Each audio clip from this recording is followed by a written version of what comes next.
Amis téléspectateurs, bonsoir et merci d'être au rendez-vous de votre émission Au cœur du mystère. Ce soir, nous parlerons des liens entre la spiritualité et la matière. Doit-on renoncer à la matière lorsqu'on s'engage sur le sentier spirituel? Dans un instant, nous aurons les explications de notre spécialiste du jour.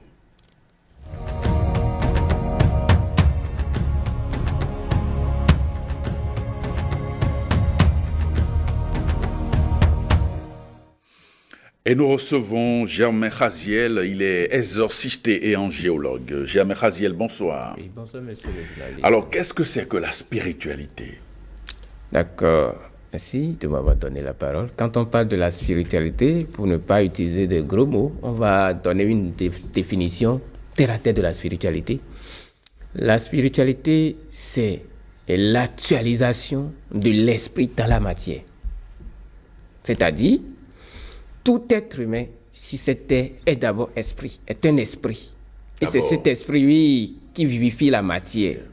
Mais nous avons oublié notre position originelle. C'est-à-dire, nous avons oublié que nous étions l'esprit, que nous sommes cet esprit et que nous serons toujours cet esprit.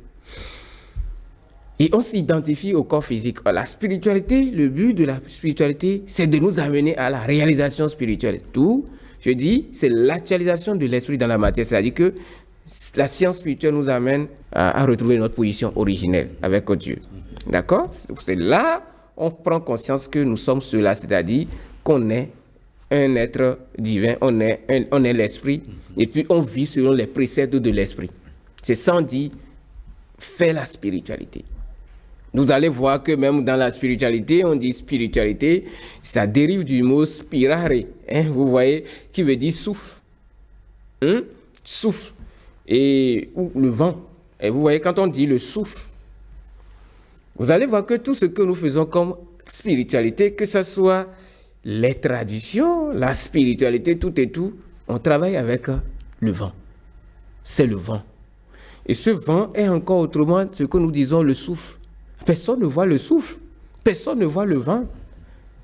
Mais lorsque on arrive à avoir le contrôle des sens, on comprend en fait ce souffle qui est en nous et on l'oriente en fait afin d'élever la conscience des êtres et de la planète Terre. Ce faisant, on dit qu'il est un être réalisé.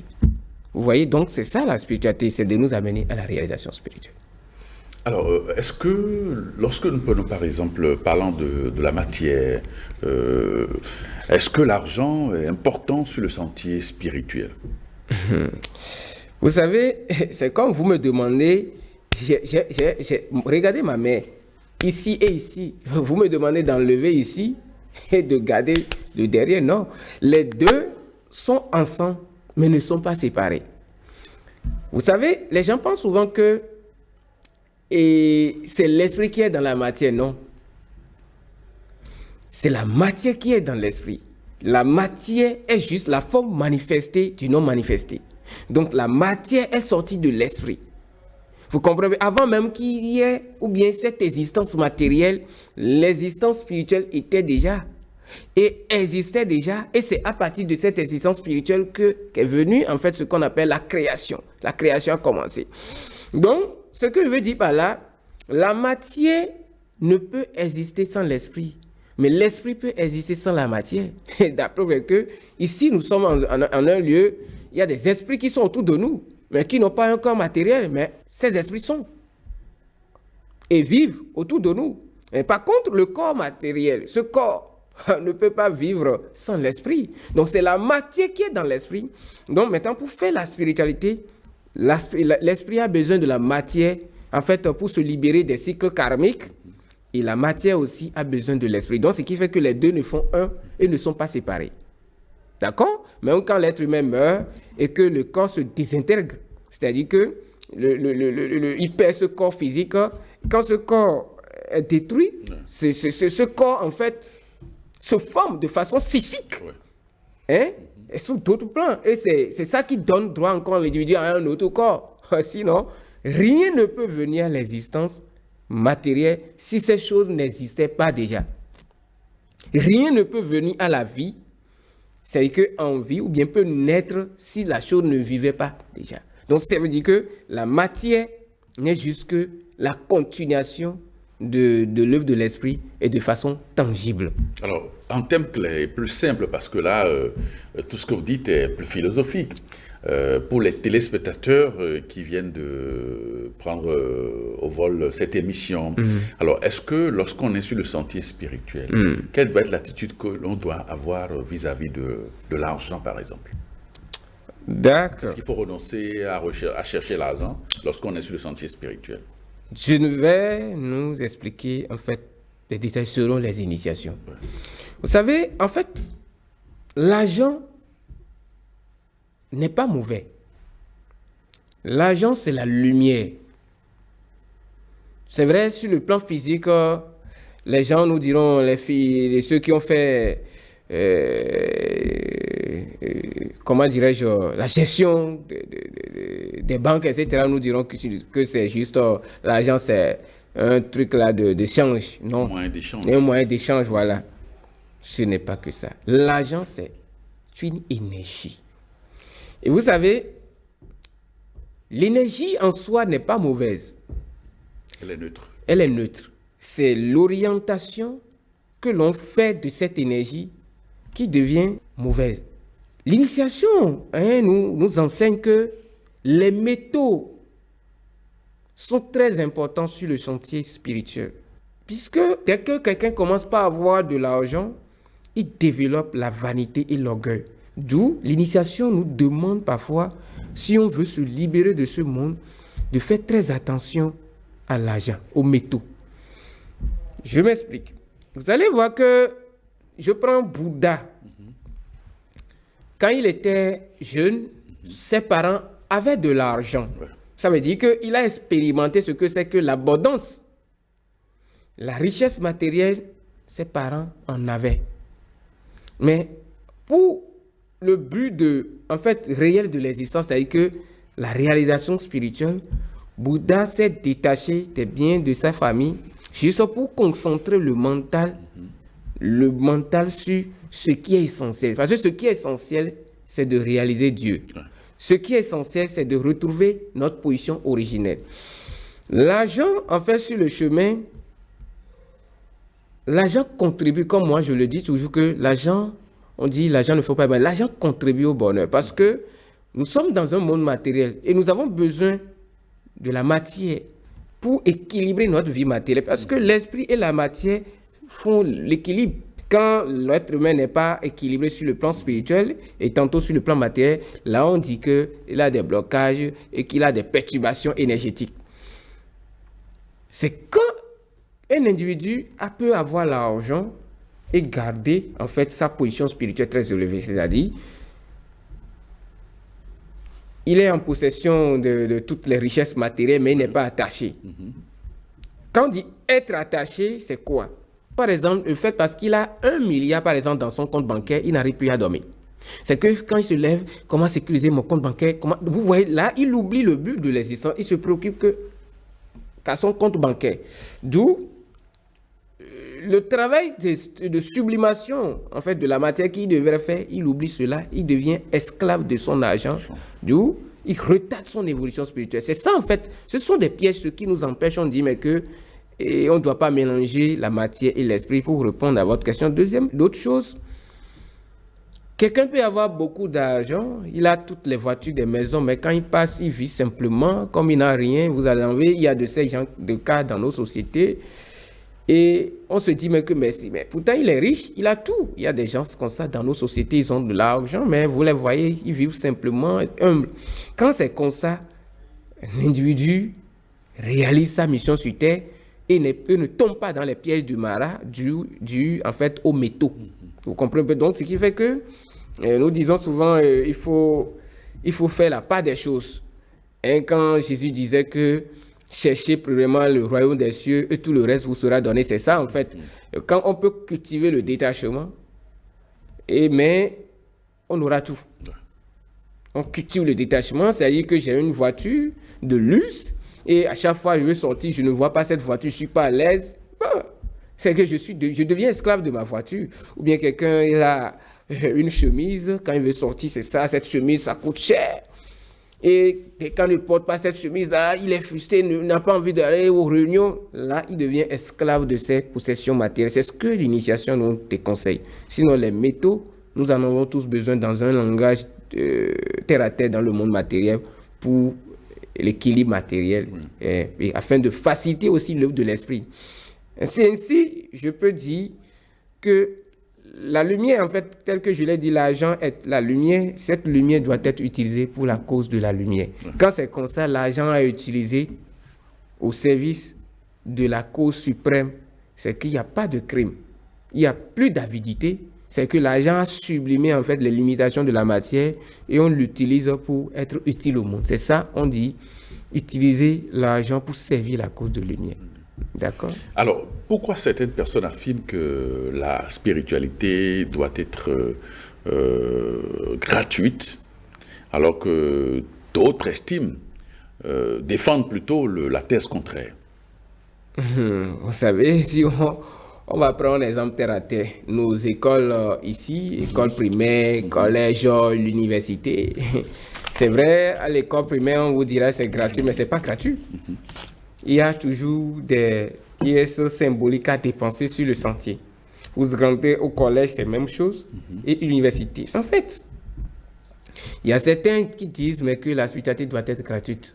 Mais je m'en vais vous dire que rien n'est gratuit dans ce monde. Ce monde matériel est régi par l'intérêt. Mais l'autre chose, pour obtenir quelque chose dans le monde spirituel, il y a toujours un prix à payer. Et vous allez voir, c'est ça en fait le premier principe de la tradition.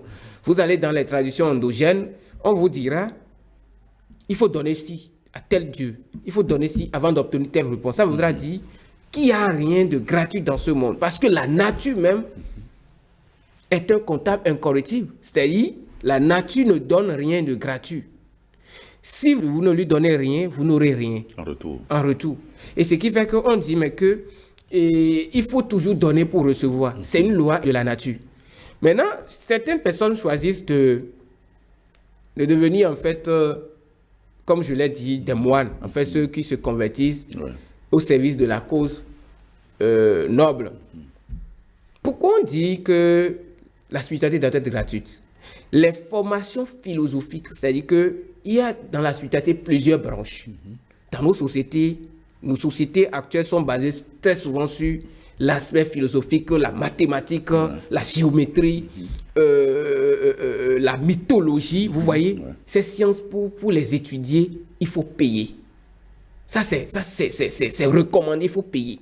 Dans les philosophies, tout ça, il faut payer. Même, vous allez dans les ordres initiatiques, vous ne pouvez pas aller dans la loge maçonnique sans payer. Vous allez cotiser. Dans tous les ordres, vous devez payer vos capitations. Oui, vous devez payer. Ça voudrait dire qu'il y a toujours quelque chose qu'il faut donner pour obtenir quelque chose. Maintenant, là où les gens disent qu'on ne devrait pas payer pour la spiritualité, en fait, il y a un processus de la spiritualité, le dernier stade de la spiritualité où nous parlons de la libération. En fait, c'est un travail que l'individu doit faire sur lui-même pour se libérer de ce monde. On ne paye pas pour ce travail. En fait, sur le chemin spirituel, il y a la philosophie, la mathématique, la géométrie. C'est des choses, on peut vous dire, faites des schémas, faites des rituels, invoquez ci. Ça, c'est des connaissances, en fait, qui nous permettent de dominer les forces de ce monde. On peut exiger que les gens payent pour accéder à ces philosophies et connaissances. C'est normal. Même aux temps anciens, dans la Bible, les rois, en fait, quand on dit des rois, c'était des mages. Ils vivaient, en fait, dans chaque royaume à ses mages. C'est-à-dire qu'on prend le royaume de Dahomey, par exemple, ou bien on dit qu'il est devenu Abomey maintenant. Abomey a son roi. Et il y avait les mages d'Abomey. Quand quelqu'un a un problème de connaître quelque chose sur l'avenir, de se guérir d'une maladie, on l'envoie vers les mages du royaume. Mais en retour, on leur donnait des bagages symboliques, bien des colis symboliques, c'est-à-dire comme récompense. Et ils vivaient de ça. Ça voudrait dire que c'était même pas gratuit aux temps anciens.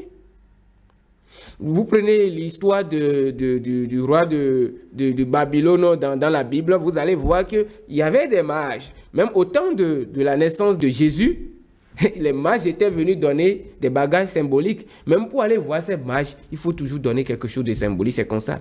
Donc, il y a pas de gratuit. Puisque si tout était gratuit, pourquoi alors nous payons pour étudier? Pourquoi même pour s'habiller, on doit payer?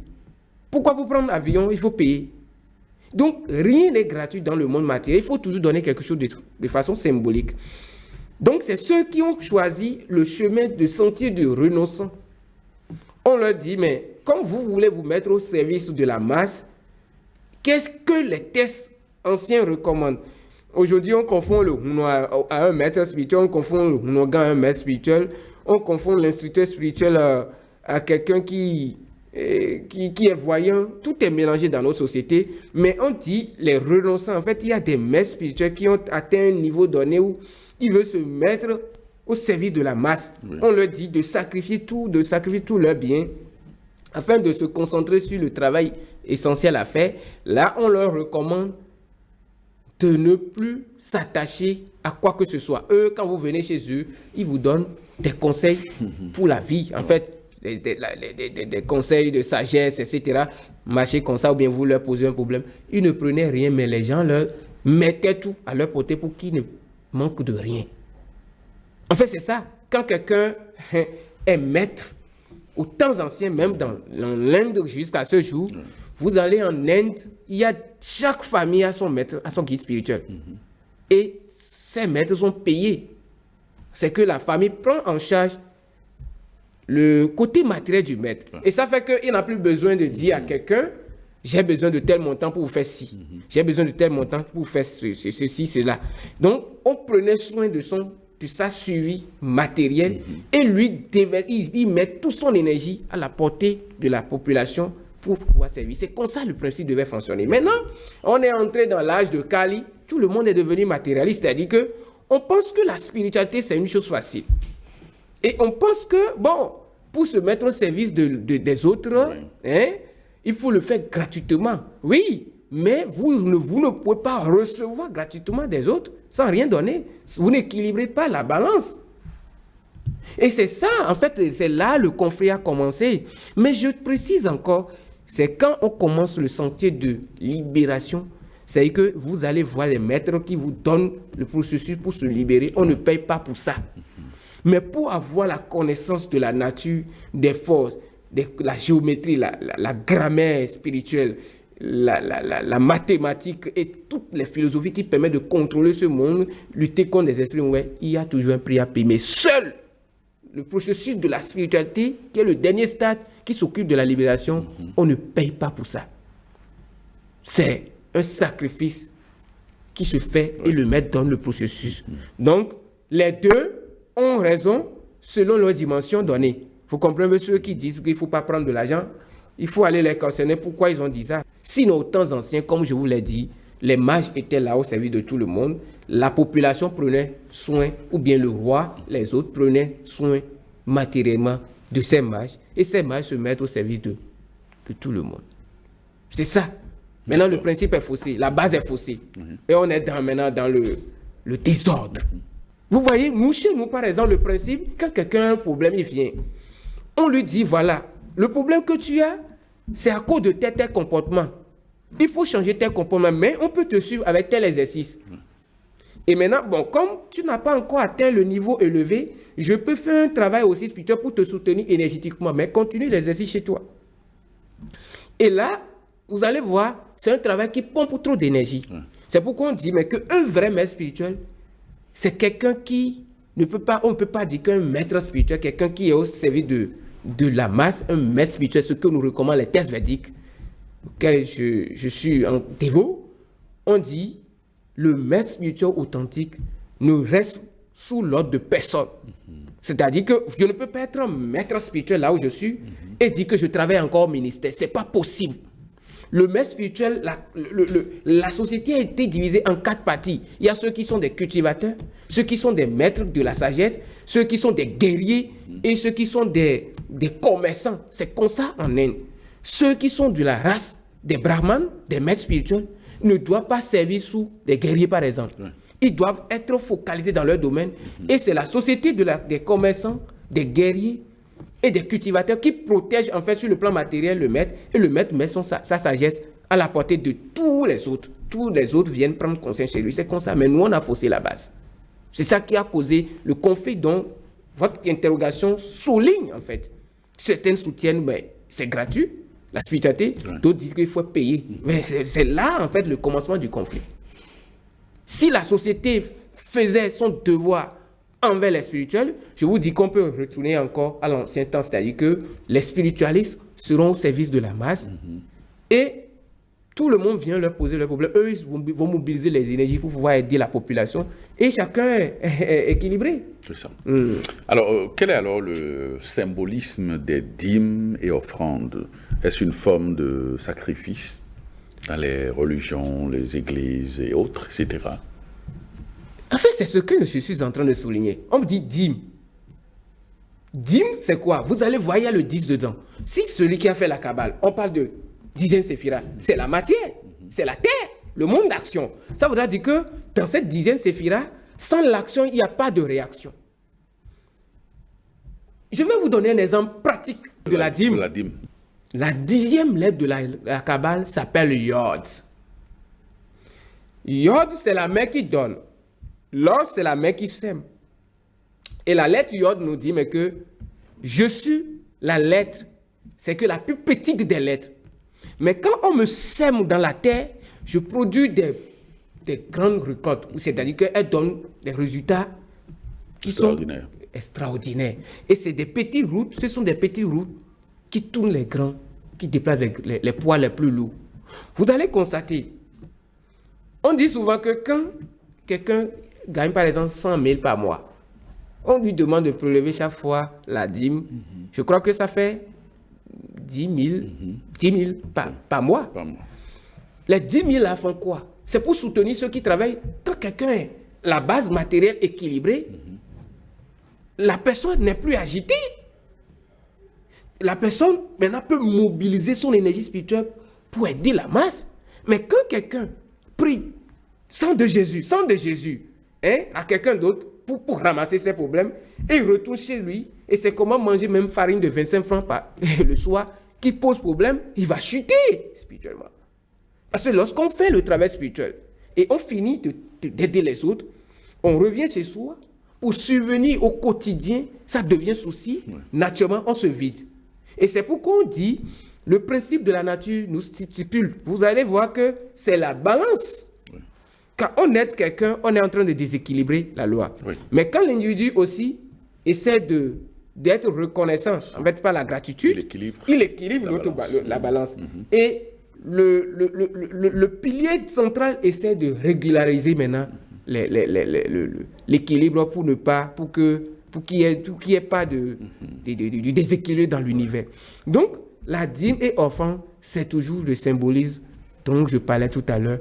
Il faut contribuer à l'œuvre divine pour qu'en retour, on ait la bénédiction. Et c'est ça qu'on appelle la loi de gratitude. La gratitude, c'est aussi manifester, c'est-à-dire que servir les autres. Et quand on dit servir, quand on sert, on vous sert, vous devez aussi servir les autres. Parce qu'il y a un ange de la Kabbale qui dit, qu'as-tu fait aujourd'hui pour améliorer la qualité du monde? Il nous adresse tous la question. Qu'as-tu fait aujourd'hui pour améliorer la qualité du monde? C'est une question qu'on doit se poser. On doit se poser tous les jours. Oui. Qu'est-ce que j'ai apporté à l'humanité? Les ténèbres, le monde aujourd'hui. Les ténèbres ou la lumière? Et qu'est-ce que c'est que ces ténèbres? C'est quand on pose des actes, on pense qu'en nous-mêmes, on essaie de ne pas se soucier des autres. On pense que les autres, vous et moi, si on s'est retrouvés ici, c'est parce qu'on est des âmes. On s'est encore retrouvés dans cette incarnation pour travailler pour la cause commune. Et c'est pour cette raison que nous nous sommes retrouvés ici pour parler du pain de vie, en fait de la parole spirituelle, l'enseignement. Donc, les gens ne comprennent pas le principe et ils pensent que nous sommes séparés. Ils pensent qu'à eux seuls et ils accumulent, ils ne veulent pas sortir. Et là, qu'est-ce qui se passe? Ils se déséquilibrent eux-mêmes. le service à autrui, rendre service, ça guérit l'âme. Dieu ne descendra jamais dans ce monde pour aider quelqu'un. Il va passer par vous. Une tierce personne. Il va passer par moi. Il va passer par l'autre. Donc, nous n'avons pas compris les principes et chacun pense en lui. C'est ça ce qu'on appelle les ténèbres. Maintenant, quand on essaie de se mettre au service des autres, Oui. on essaie de rendre les autres heureux. C'est ça, les actes de lumière. Et nous devons toujours nous mettre au service des autres. Et sans ça, ce monde va toujours végéter dans ce qu'on appelle les injustices, les frustrations et les cruautés. Parce que c'est dans les frustrations intérieures, quelqu'un qui n'arrive pas à s'en sortir matériellement, quelqu'un qui n'arrive pas à joindre les deux bouts, vous lui parlez de Dieu, il ne peut pas vous croire. Mais créez un temple. Essayez de réunir les nécessaires et créer un temple. Tous les dimanches, les gens finissent la messe, ils mangent. Là, vous allez voir, il y aura toujours du monde. Parce qu'on essaie de renforcer le corps matériel. Ouais. Et là, on prédit. En fait, quand la matière en fait, est équilibrée, en fait, est dans son état normal, ça prédispose le corps à l'œuvre de l'esprit. Ouais. Alors, dans quel cas, ou du moins, à quel moment de notre évolution spirituelle où on sent vraiment la nécessité de recourir, disons, à l'effort matériel? Oui, je nous donne quelques exemples. Supposons que on veut faire un temple. On veut construire un temple. Ouais. Normalement, ce n'est pas un maître qui va se lever et dire, mais je cherche de l'argent pour construire un temple. Non. En temps normal, les temples, c'est les gens qui financent. Et voilà que le monsieur, il est laissé abandonné à son sort. Ouais. L'oubli de nos devoirs envers les uns et autres qui amène d'autres à se fixer des objectifs matériels, c'est-à-dire que ils définissent ces genres de principes, c'est des normes, en fait, juste pour ne pas aussi être des perdants. Parce que, et c'est vrai, notre monde est régi par les intérêts. Et tout être humain qui vit sur cette terre, quel que soit ce que nous faisons, quel que soit le secteur d'activité, nous avons besoin de la matière, nous avons besoin de l'argent. C'est clair. Pour s'habiller, nous avons besoin de l'argent. Vous m'avez dit, je vais m'habiller de façon sale pour venir ici. Vous ne pouvez pas me recevoir. Ça voudra dire que même pour payer le vêtement, il faut de l'argent.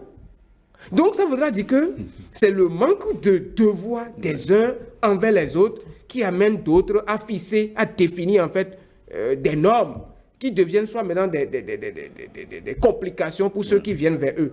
D'où, je parle de l'exemple du temple. C'est-à-dire que quelqu'un vient, en même temps, il vous amène un problème de 20 ans de blocage qu'il a. C'est que toute sa famille, ils ont des problèmes. Mais il vient vers vous, vous agenouille, vous pleure, aidez-moi, mais vous êtes mon seul sauveur. Ça dit que vous voulez porter sur votre cou le karma de l'autre. C'est la vie du mystique, c'est souvent compliqué. Ouais. Le mystique est comme un tas d'ordures. Une poubelle. Voilà, une poubelle. Tout le monde vient déposer ses problèmes. C'est-à-dire que quand moi je me lève du lit, c'est que quand on m'écrit, j'ai des problèmes. On ne m'écrit jamais pour me dire j'ai des solutions. C'est-à-dire que tout le monde m'écrit j'ai des problèmes, aidez-moi. Et maintenant, moi, j'irai me plaindre à qui? Vous voyez la vie du mystique? Donc, parfois, le matériel que les gens essaient de dépenser, ça ne signifie rien face au karma. Il y a des spirituels qui font des travaux de retour d'affection pour calmer des problèmes de famille, en fait, entre femmes et mari et femmes, et après, leurs femmes les abandonnent. Fouiller la société, et ils en souffrent. Et ça fait que la vie du spirituel, s'il n'est pas fort mentalement, on ne peut pas être un mystique. Maintenant, mais c'est beaucoup plus facile côté de l'endogène. Parce que là, mais le monsieur ne dépense pas l'énergie, il utilise l'énergie vitale de l'animal. Et il dit, va demander à la divinité ce que tu veux. Mais tôt ou tard, il y a toujours de récompenses. Absolument. Et des dettes à payer à cette divinité. Donc, rien n'est gratuit. Donc, il y a la nécessité de faire des temples, la nécessité de mettre en place certains nombre de choses, ou parfois on dit on veut aller dans certaines régions, on veut organiser des enseignements, une certaine forme de conférences, éduquer la population. Il faut communiquer pour prévenir la population que vous voulez faire conférence dans tel lieu. Vous voyez? Mais on ne va pas vous donner le bâtiment gratuitement. Maintenant, il y a des âmes généreuses qui peuvent dire, mais je vous laisse mon appartement, bien un truc là, ou bien le hall là, gratuitement. D'autres peuvent dire, mais je vous loue je m'occupe de la sonorisation. D'autres peuvent dire, ok, je m'occupe de votre carburant. Il y a de ces âmes-là qui facilitent la tâche aux mystiques. Mais nous devons comprendre qu'il n'y a rien sans rien et que si les autres ont changé, c'est dû à quelque chose. Mais si nous facilitons la tâche, je crois que nous pouvons faire beaucoup de choses à cette société. Aujourd'hui, vous allez voir que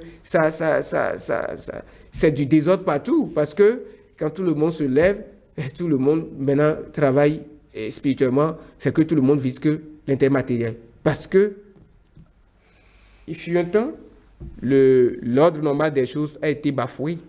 Et maintenant, quand il n'y a plus de l'ordre, qu'est-ce qui se passe? Il n'y a que le désordre. Aujourd'hui, si vous prenez notre pays, par exemple, il y a au moins on peut dire qu'il y a au moins 30 000 spiritualistes. Si je prends le secteur endogène, c'est tout le Bénin béninois qui est mystique. Mais ce n'est pas tous qui sont des appelés, par exemple. Il y a des gens qui font juste parce que aussi la misère et pour s'en sortir. Maintenant, l'autre, ceux qui sont choisis, des pays comme l'Inde, le Japon, la Chine, vous ne pouvez pas aller au Tibet aujourd'hui quand Dieu Dalai Lama et va être à l'abri du minimum. Ouais. Non, il peut y avoir des imperfections sur le plan matériel, mais le minimum, il est à l'abri de ça. Mais qui sont ceux qui lui fournissent tout ça? Ce sont des gens qui considèrent le travail qu'il fait. Ouais. Ça peut être les autorités, ça peut être la population. Et eux, ils travaillent. Vous allez au Tibet, vous allez rendre visite au temple, vous allez méditer, parce qu'ils ont mis des moyens là. Les Védas nous disent que quand les dirigeants ou bien les autorités d'un pays atteignent en fait ce qu'on appelle la compréhension de la spiritualité, naturellement, c'est eux qui imposent les normes qui doivent se passer, comment les choses doivent se passer. Pour qu'un pays soit en équilibre, pour qu'une population se développe, pour qu'il y ait un peu moins des crimes et des choses dangereuses dans un pays, c'est quand le niveau de la spiritualité de la population s'élève que ces choses diminuent dans un pays. D'accord. Mais quand le niveau de la spiritualité baisse, tout bascule dans le chaos. Alors, la matière, s'il faut le dire, en parenthèse, l'argent, est-ce qu'on peut dire que la matière est négative telle que les gens le pensent généralement? Non, l'argent n'est pas mauvais. Si quelqu'un dit que l'argent est mauvais, c'est comme s'il dit que ce corps matériel que nous portons est même la matière. Oui. Ça veut dire que l'argent est la matière. La matière, c'est le champ d'expérimentation de l'être humain. C'est-à-dire que l'être humain est venu ici, pour faire l'expérience dans le monde matériel, oui. C'est-à-dire que l'expérience matérielle. De la matière.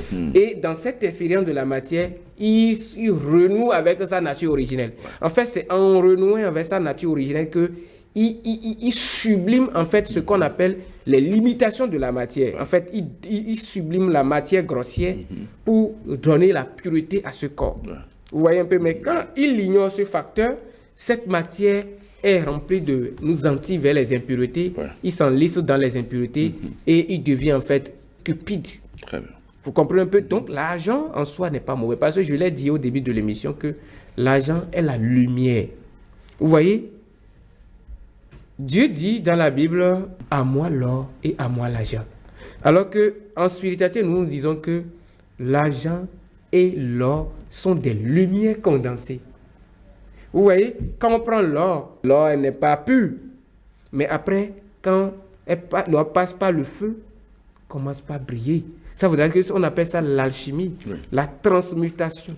Vous voyez, donc, quand on a l'argent et qu'on arrive à sublimer la conscience de l'avidité, de la cupidité, pour pratiquer ce qu'on appelle la générosité, je crois que l'argent, c'est la cause de lumière. D'ailleurs, utiliser l'argent pour construire un temple, ce n'est pas la cause de lumière. Ouais. Utiliser l'argent pour aller soutenir des orphelins, ce n'est pas la cause de lumière. C'est ce qu'on appelle utiliser les métaux pour servir la cause noble, la cause de lumière. C'est ça. Alors, de nos jours, est-ce qu'on peut prétendre faire la spiritualité sans en avoir les moyens?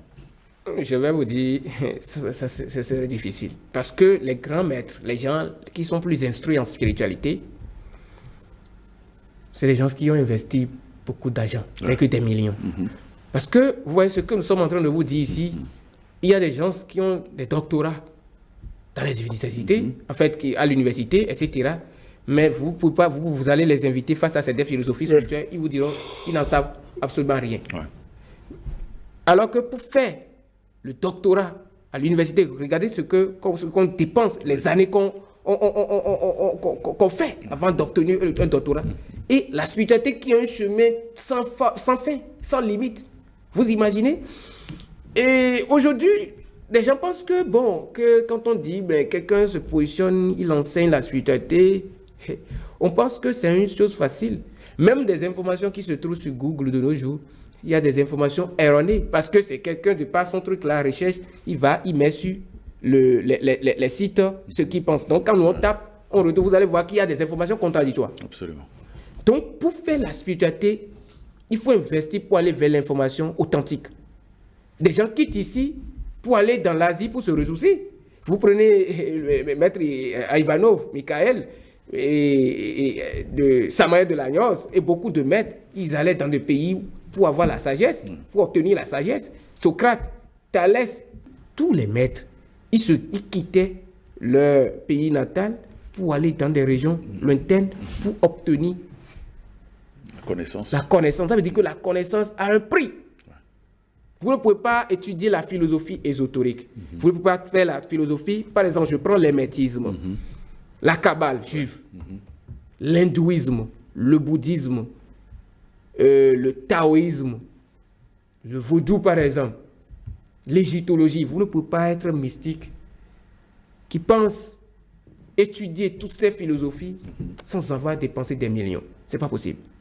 Même si on attend sur les PDF, toutes les informations ne se trouvent pas dans les PDF. Parce qu'il y a toujours des livres qui ne se trouvent même pas dans les boutiques ésotériques. Il faut être branché pour obtenir des livres. Quand moi j'avais commencé, c'est comme ça que je faisais de façon pour aller payer des livres, mais c'était difficile. Parce que des gens se disent que quand vous voulez... C'est pourquoi on dit qu'on n'est pas appelé pour ça, on ne peut pas le faire. Non. La spiritualité, on ne peut pas faire la spiritualité de nos jours, surtout encore à l'âge de Kali.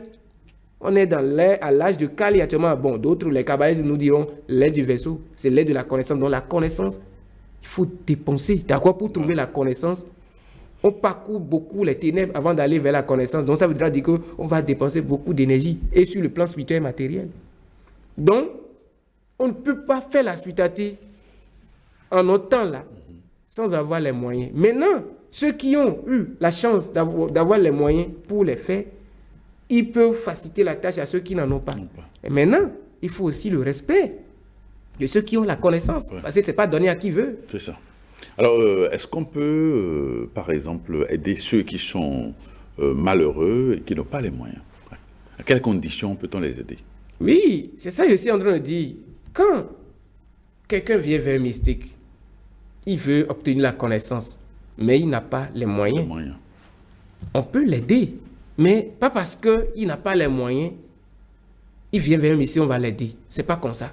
Les gens ont des pouvoirs dans certaines situations mystiques dans lesquelles ils ne devaient pas s'impliquer parce qu'ils pensent qu'ils ont des pouvoirs, alors que ce n'est pas eux qui disent la loi du karma. Non. Ils ont rejoint le monde des ancêtres, c'est-à-dire que de façon précipitée. Donc, on peut aider certaines personnes quand quelqu'un pratique envers un guide spirituel ce qu'on appelle la dévotion. La dévotion, c'est ça ce qu'on nous recommande, la dévotion envers Dieu, la dévotion envers Maître. Vous pouvez aller dans certains pays développés et faire 12 ans dans un temps spirituel, on ne vous donnera rien comme philosophie, etc. Mais ils seront en train d'étudier votre comportement. Mais quand le Maître va décider de vous donner la connaissance, il vous donne les clés. C'est qu'il vous donne la sagesse dans sa globalité, ce qu'il a atteint comme niveau de conscience, il vous transmet cela. C'est ce qui se passe. Maintenant, quand on veut obtenir quelque chose, on ne sait pas s'humilier parce que c'est ça. L'arbre qui est chargé de fruits est souvent courbé. Donc, quand quelqu'un qui a la connaissance est humble, c'est que naturellement, c'est lui qui s'ouvre au monde entier.